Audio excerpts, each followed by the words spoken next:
Imagine a war that lasted nearly 200 years. A war fought not just with swords and armor, but with faith, fear, ambition, and lies. A war where kings claimed God's will, armies marched across continents, and millions died believing they were serving something divine. This is not the heroic story often told. This is the real history of the Crusades, and once you hear it, you'll understand why its consequences still shape our world today. The Crusades did not begin because Europe suddenly wanted land. They began because medieval Europe was desperate, population was growing, resources were limited, and the constant warfare between Christian kingdoms had left society unstable. At the same time, religious belief dominated every aspect of life. Heaven and hell were real, salvation was everything. Fear of damnation controlled people more effectively than any army. When Pope Urban II called for the First Crusade in 1095, he didn't just offer land or wealth, he offered forgiveness. Fight in God's name, and your sins would be erased. For peasants,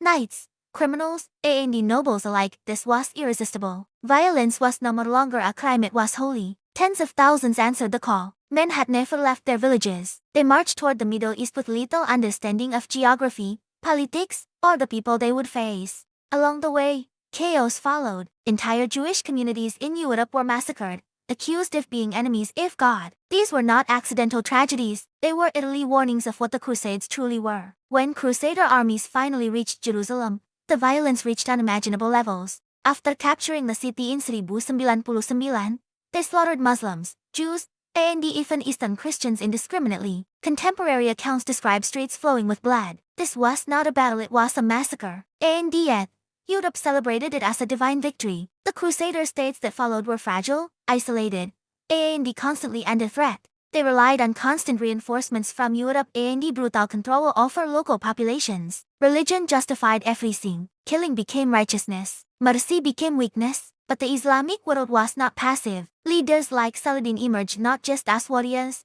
but as strategists and unifiers. When Saladin recaptured Jerusalem in 1187, he did something shocking for the time. He spared civilians. He allowed Christians to live safely. This moment exposed a painful truth.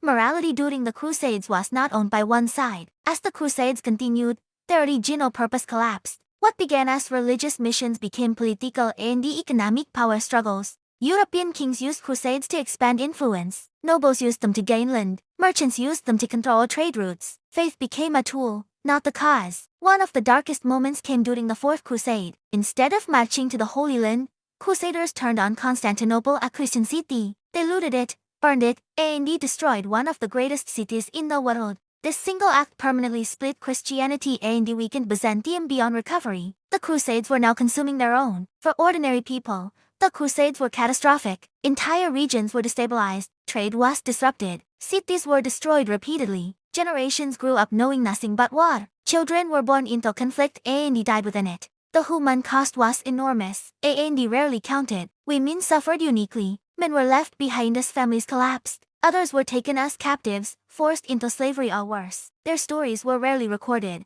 but their suffering was real and widespread. The Crusades also reshaped Europe itself. Military orders like the Knights Templar gained immense wealth and power. Kings grew nervous. Eventually, those same knights were betrayed, accused of heresy, and destroyed. Power always turns on itself. Intellectually, the Crusades had unintended consequences. Contact with the Islamic world reintroduced Europe to advanced medicine, science, mathematics, and philosophy. While armies clashed, knowledge crossed borders quietly. This exchange would later help ignite the Renaissance. By the end of the Crusades, number one truly won. Europe did not permanently control the Holy Land. The Middle East was left fractured and suspicious. Religious hatred deepened. Trust collapsed. The scars remained. Perhaps the greatest legacy of the Crusades is not territory, but memory. They created narratives of victimhood and righteousness on all sides. Stories passed down through centuries, shaping identity, fear, and resentment. Even today, political rhetoric echoes Crusader language. History never fully healed. The Crusades teach you as something uncomfortable. When belief becomes weaponized,